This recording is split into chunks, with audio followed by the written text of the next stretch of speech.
కర్కాటక రాశి వారికి మిశ్రమమైనటువంటి ఫలితాలే గోచరిస్తూ ఉన్నాయి. గత 2 వారాలుగా ఏవైతే గ్రహాలు యోగిస్తూ ఉన్నాయో ఈ వారంలో కూడా అదే గ్రహాల యొక్క అనుకూల్యత ఉన్నది.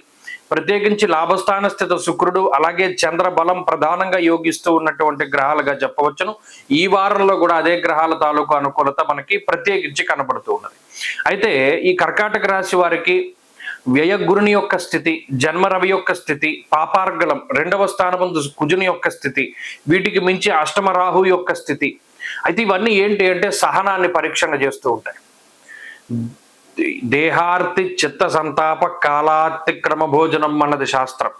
అటు బుద్ధి చాంచల్యమే వచ జన్మబుద్ధుడు బుద్ధి చాంచల్యాన్ని తొందరపాటు చర్యలు, అరే మనం ఇది ఆలోచించి నిర్ణయం తీసుకోవాలి, లేదా మనం తొందరలో ఈ నిర్ణయం తీసుకున్నామా, లేదా తొందరపడి మనం ఇలా వచ్చామా అనేటువంటి మాటలు ఎక్కువగా వినబడుతూ ఉంటాయి.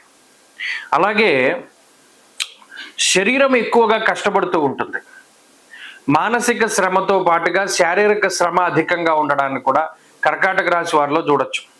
ఇక్కడ ప్రధానమైన అంశం ఏంటంటే మరి శుక్రచంద్రులు ఎందుకు ఉపయోగపడతారండి అంటే, శుక్రుడు లాభస్థాన స్థిత గ్రహంగా మీరు పడేటువంటి కష్టంలో ఇతరులు సహాయం చేసేటువంటి స్థితి. అంటే ఎవరైనా మీకు పడేటువంటి ఒత్తిడిలో కొంత వాళ్ళు సేద తీర్చేటువంటి, లేదా ఏదైనా వర్క్ ఎక్కువగా లోడ్ ఉంది, వర్క్ లోడ్ని ఇది ఇంకొకళ్ళు ఎవరైనా దాన్ని ఆ వర్క్ని షేర్ చేసుకునేటువంటి పరిస్థితులు ఇవన్నీ కూడా ఈ రాశి వారిలో ఉంటాయి. ఎక్కువగా స్నేహితులపై ఆధారపడి ముందుకు వెళ్ళవలసినటువంటి పరిస్థితులు, మిత్రులు, సన్నిహితులు, ఆత్మీయులు వీరు కొంత సహాయం చేస్తారు. అదొకటి కొంత ఉపశమనం తప్పితే ఈ పాపార్గళము, జన్మరాశి స్థిత గ్రహాలు ఇవన్నీ కూడా చాలా ఇబ్బంది పెడతాయి. అంటే మనం ఒక ఎస్టిమేట్ వేసుకుంటాం, పలానా బడ్జెట్ దీనికి ఇంత ఖర్చు అవుతుంది ఈ కార్యక్రమానికి, అసలు దానికి ఖర్చు అయ్యేదానికి సంబంధమే ఉండదు. లేకపోతే ఈ ట్రావెల్లో మనకి ఇంత ఎక్స్పెన్స్ అవుతుంది అని లెక్కేసుకుంటారు. అసలు మీరు ఖర్చు పెట్టేదానికి దానికి సంబంధం ఉండదు, ఖర్చు ఎక్కువ.